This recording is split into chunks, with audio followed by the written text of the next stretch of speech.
Mi hija me metió 5 meses en prisión por drogas que ella plantó. Perdí mi trabajo y mi matrimonio. Ahora ella quiere disculparse, pero yo tengo una orden de restricción contra ella y nunca la perdonaré. Tengo 47 años. Trabajo como mecánico en un taller que está a las afueras de la ciudad y necesito contar esta historia porque lo que mi hija me hizo básicamente destruyó todo lo que había construido en mi vida. Pasé 5 meses encerrado en una celda por algo que nunca hice, y lo peor de todo es que fue mi propia sangre quien me puso ahí. Supongo que debería empezar por el principio. Cuando Nicole era adolescente y empezamos a notar que algo no andaba bien con ella, porque mirando hacia atrás todo tiene más sentido ahora, aunque en ese momento yo solo pensaba que era una fase difícil. Ya sabes, cosas de la edad. Nicole siempre fue complicada, desde chica, pero cuando llegó a la adolescencia las cosas se pusieron realmente feas. Tendría como 14 o 15 años, cuando empezó a juntarse con gente que yo sabía que no le convenía, tipos mayores que ella, chavos que ya habían abandonado la escuela y que básicamente pasaban el día sin hacer nada productivo. Mi esposa, siempre, me decía que yo era muy duro con Nicole, que exageraba las cosas, que todos los adolescentes pasan por etapas rebeldes, pero yo veía señales que ella no quería ver. O sea, no sé si era negación o qué, pero era obvio que nuestra hija estaba yendo por mal camino. A los 16 Nicole dejó la escuela, así de la nada, simplemente dejó de ir, y cuando intentamos obligarla armaba unos escándalos tremendos. Gritaba que la odiábamos, que no la entendíamos, todo el drama típico pero multiplicado por 1000. Yo intenté ser firme, ponerle reglas, pero mi esposa siempre me saboteaba. Le daba dinero a escondidas, le compraba cosas para que no se enojara. Básicamente la estaba consintiendo, y yo no podía hacer nada porque, cada vez que trataba de disciplinarla, mi propia esposa me hacía quedar como el malo de la película. Las cosas empeoraron cuando Nicole conoció a ese novio, un tipo como de 22 años que vendía no sé qué cosas. Nunca supe exactamente qué hacía, pero era obvio que no era nada legal. Una noche, tuvimos una pelea horrible en la casa. Yo le dije a Nicole que o respetaba nuestras reglas o se largaba, y ¿sabes qué hizo? Se largó. Literal, agarró una mochila, metió algo de ropa y se fue con ese tipo. Eso fue cuando tenía 17, casi 18 años, y no supimos nada de ella por 3 años completos. 3 años. ¿Puedes creerlo? Mi esposa lloraba todas las noches al principio. Yo intentaba buscarla, pero era imposible. No teníamos ni idea de dónde estaba. No contestaba el teléfono, no respondía mensajes, nada. Fue como si se hubiera evaporado. Yo me decía que tal vez era lo mejor, que tal vez necesitaba tocar fondo para aprender, pero la verdad es que también me comía la culpa. Pensaba que tal vez había sido demasiado duro, que tal vez si hubiera sido más paciente, las cosas serían diferentes. Y entonces, como 3 años después, apareció de nuevo. Llegó a la casa una tarde, tocó la puerta y ahí estaba, flaca, demacrada, con una maleta rota, sin un peso en los bolsillos. El novio la había dejado, obviamente, y no tenía a dónde ir. Mi esposa inmediatamente le abrió las puertas. Literal, antes de que yo pudiera siquiera procesar lo que estaba pasando, ya la estaba instalando en su vieja habitación. Yo no estaba de acuerdo, para nada. Le dije a mi esposa que esto iba a terminar mal, que Nicole necesitaba aprender a valerse por sí misma, que no podíamos seguir rescatándola cada vez que las cosas se ponían difíciles, pero mi esposa no quiso escucharme. Me dijo que era nuestra hija, que teníamos que darle una oportunidad, que se veía que necesitaba ayuda, y yo, como idiota, cedí. Pensé, bueno, tal vez esta vez sí aprendió la lección, tal vez ahora sí va a cambiar, pero no cambió nada. Nicole se instaló en la casa y básicamente volvió a ser una adolescente inútil, pero peor porque ahora tenía como 20 años. No buscaba trabajo, no ayudaba con nada en la casa, se la pasaba encerrada en su cuarto o salía a, quién sabe dónde hasta altas horas de la noche. Mi esposa le preparaba comida, le lavaba la ropa, le daba dinero cuando lo pedía. Era como tener una reina en la casa que no movía un dedo por nada. Yo cada día estaba más harto, más frustrado, porque trabajaba todo el día en el taller, llegaba cansado a la casa, y tenía que ver a mi hija de 20 años tirada en el sofá viendo la tele como si no tuviera ninguna responsabilidad en el mundo. Intenté hablar con ella varias veces, le decía que necesitaba buscar trabajo, hacer algo con su vida, pero me ignoraba completamente. Tipo, ni siquiera me volteaba a ver cuando le hablaba. Pasaron como 6 meses de esto. 6 meses de tensión constante en la casa, de peleas entre mi esposa y yo, porque ella no entendía por qué yo no podía simplemente aceptar que Nicole necesitaba tiempo, y yo no entendía por qué ella no veía que estábamos criando a una persona completamente inútil y dependiente. Las cosas llegaron a un punto donde yo ya no podía más. Ya sabes, había días en que pensaba seriamente en irme yo de la casa porque no aguantaba la situación. Y entonces un día, creo que fue un martes o miércoles, no recuerdo exactamente, llegué del trabajo y Nicole estaba en la cocina comiendo algo que mi esposa le había preparado. Ni siquiera me saludó cuando entré, y algo en mí simplemente se rompió. Le dije, tienes 24 horas para conseguir trabajo o largarte de mi casa. Y lo dije en serio, con un tono que creo que hasta yo me sorprendí. Nicole me miró con esa cara de desprecio que siempre ponía, y dijo algo como, sí, claro, lo que tú digas, en un tono súper sarcástico, y mi esposa inmediatamente empezó a defender a Nicole, diciendo que yo era un monstruo, que cómo podía echarla así, todo el mismo disco rayado de siempre. Lo que pasó después, todavía me cuesta procesarlo. Literalmente me cambió la vida por completo y de la peor manera posible. Al día siguiente, tipo 8 de la mañana, estaba preparándome para ir al trabajo cuando tocaron la puerta. Abrí y eran 2 policías con una orden de cateo. Me dijeron que habían recibido una denuncia anónima de que yo tenía drogas en la casa. Y yo me reí. O sea, literalmente me reí porque me pareció absurdo, ridículo. Yo nunca en mi vida he consumido drogas, ni siquiera fumo cigarros. Pero los oficiales estaban serios. Tenían una orden firmada por un juez, y empezaron a revisar toda la casa. Mi esposa estaba histérica. Nicole se había despertado con el escándalo, y estaba parada en el pasillo viendo todo con una cara que ahora, mirando hacia atrás, debía haber interpretado mejor porque tenía una expresión extraña, como nerviosa, pero también como si estuviera esperando algo. Los policías revisaron la sala, la cocina, el baño, y luego entraron a mi habitación, a la habitación que compartía con mi esposa. Uno de ellos se agachó junto a la cama y jaló algo de debajo del colchón, de mi lado de la cama, específicamente. Y cuando vi lo que era, sentí que todo se me venía abajo. Eran bolsas, varias bolsas plásticas llenas de algo blanco, y el oficial dijo, heroína. Tenemos aproximadamente medio kilo aquí. Yo me quedé paralizado. Literalmente no podía ni hablar. Sentía como si estuviera en una pesadilla surrealista, de esas donde no puedes gritar aunque lo intentes. Mi esposa empezó a gritar que eso no era posible, que tenía que ser un error. Y yo solo repetía, eso no es mío, eso no es mío. Yo no sé cómo llegó ahí, pero los policías no me creían, obviamente, porque estaba debajo de mi cama, en mi habitación, y técnicamente era mi casa. Me esposaron ahí mismo, frente a mi esposa y mi hija. Mientras me sacaban de la casa, alcancé a ver a Nicole. Estaba recargada en la pared del pasillo, y juro por Dios que vi algo en su cara, una especie de sonrisita, súper sutil, pero estaba ahí, como si le diera satisfacción ver lo que estaba pasando.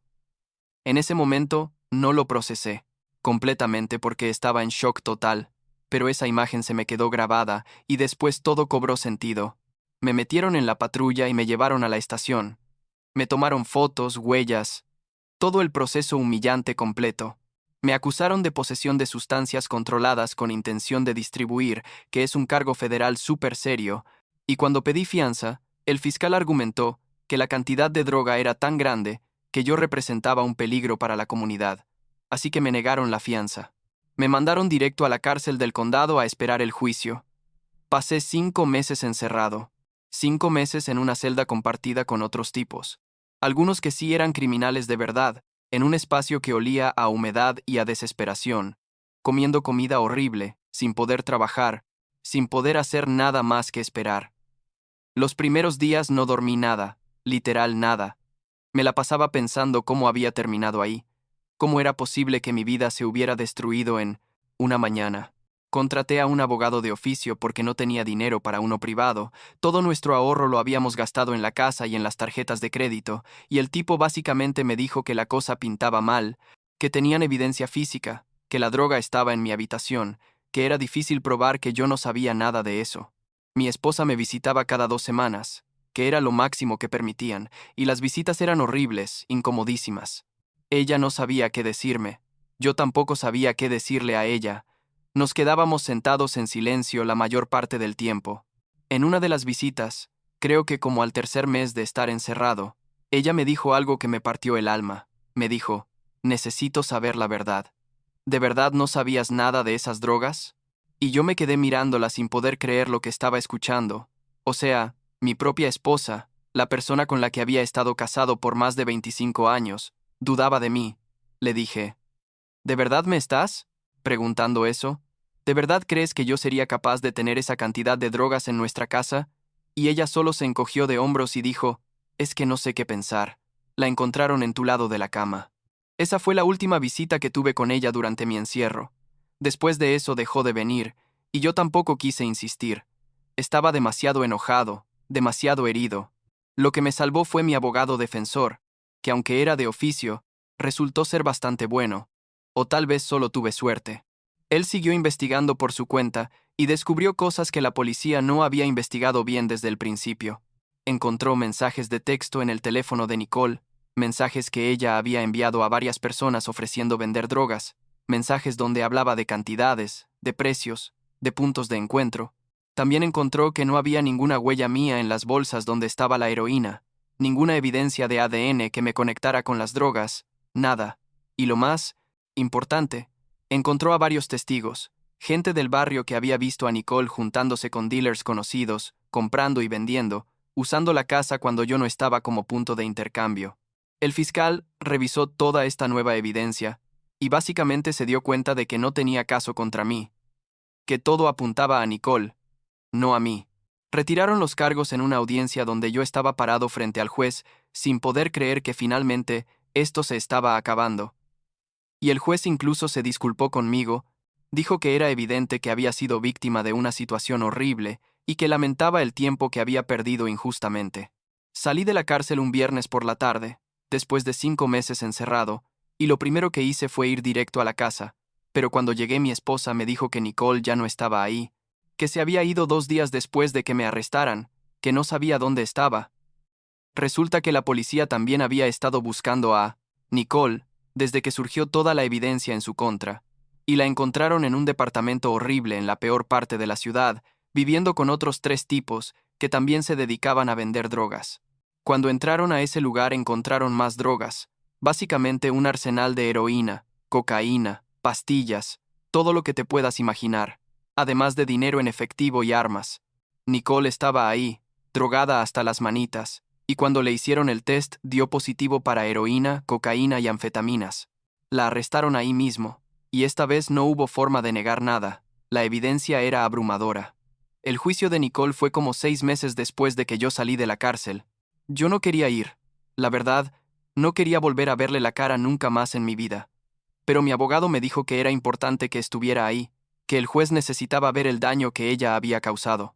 Fui y me senté en la sala del tribunal viendo a mi hija, que ya ni siquiera parecía mi hija, parecía otra persona completamente diferente, demacrada, con la mirada perdida, temblando.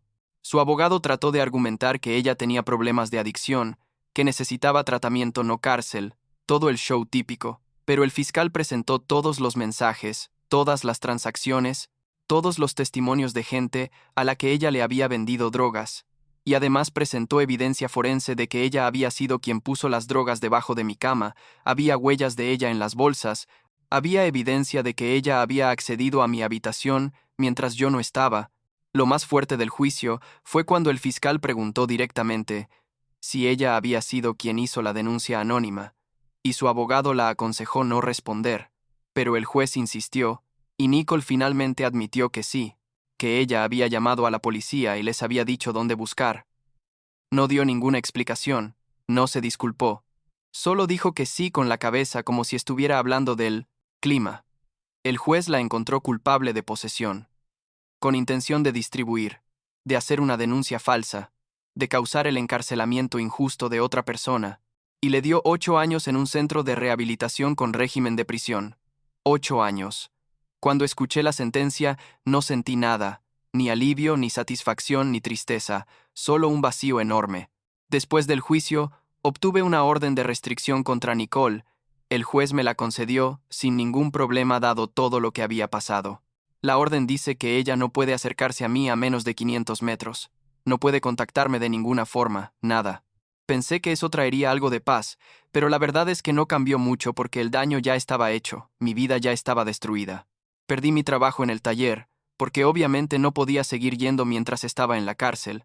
Y cuando salí y traté de recuperarlo, el dueño me dijo que ya había contratado a alguien más, que lo sentía pero no podía despedir. Al tipo que había tomado mi lugar.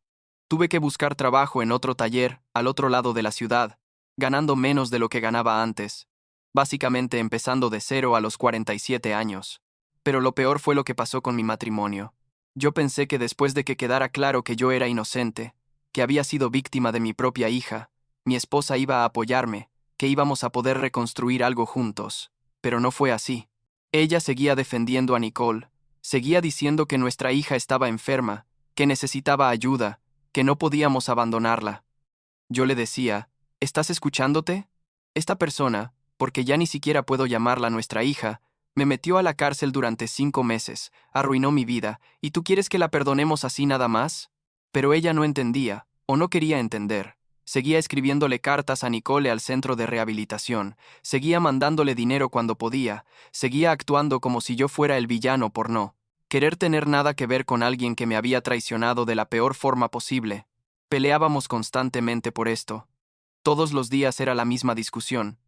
Yo le decía que tenía que elegir entre Nicole y yo, que no podía seguir apoyando a alguien que me había hecho tanto daño, y ella me decía que yo era cruel, que no tenía corazón, que Nicole seguía siendo nuestra hija sin importar lo que hubiera hecho. Llegó un punto donde ya no podíamos ni estar en la misma habitación sin pelear. La tensión era insoportable, así que hace como 8 meses decidimos separarnos. Yo me mudé a un departamento chico al otro lado de la ciudad, cerca del nuevo taller donde trabajo, y ella se quedó en la casa. No hemos iniciado trámites de divorcio todavía, pero es evidente que el matrimonio terminó. No hay vuelta atrás después de todo esto. Ahora vivo solo en este departamento de 2 habitaciones. Trabajo 6 días a la semana tratando de pagar las deudas que se acumularon durante los meses que estuve encerrado sin poder ganar nada, y trato de no pensar mucho en cómo mi vida se fue al carajo por culpa de decisiones que ni siquiera yo tomé. A veces me quedo despierto por las noches preguntándome qué hice mal, en qué momento las cosas se salieron tanto de control, si había algo que pude haber hecho diferente cuando Nicole era chica para evitar que se convirtiera en lo que se convirtió. Pero la verdad es que no sé si hay respuestas para esas preguntas, y tampoco sé si importa ya. La semana pasada, mi ex esposa me llamó, cosa rara porque casi no hablamos, y me dijo que Nicole le había escrito una carta desde el centro de rehabilitación diciendo que quiere hablar conmigo cuando salga, que quiere disculparse y tratar de arreglar las cosas. Le dije que no me interesa, que Nicole tomó sus decisiones y ahora tiene que vivir con las consecuencias, que yo ya gasté suficiente energía en alguien que claramente nunca me consideró como su padre de verdad. Mi ex esposa se enojó. Me dijo que era un amargado, que todos merecemos segundas oportunidades, pero yo solo colgué el teléfono. No sé si eso me hace mala persona. No sé si debería ser capaz de perdonar y seguir adelante, pero honestamente ya no me importa. Pasé 5 meses en la cárcel por algo que no hice. Perdí mi trabajo, mi matrimonio, mi paz mental, todo porque mi propia hija decidió que yo era prescindible, que podía usar mi vida como escudo para sus propios problemas. Y eso no se perdona así nada más. No importa cuántas cartas de disculpa escriba. Supongo que esta es mi vida ahora. Trabajar, pagar cuentas, tratar de reconstruir algo de lo que quedó y esperar que el tiempo eventualmente haga que todo esto duela menos. No tengo grandes planes ni expectativas. Solo trato de pasar un día a la vez sin pensar demasiado en todo lo que perdí y en cómo una sola persona pudo destruir todo en una sola decisión egoísta. Y si Nicole algún día sale y trata de contactarme, bueno, la orden de restricción sigue vigente por otros 5 años, así que tiene tiempo de sobra para pensar en las consecuencias de sus acciones, igual que yo tuve 5 meses para pensar en las mías, mientras estaba encerrado en una celda por algo que nunca hice.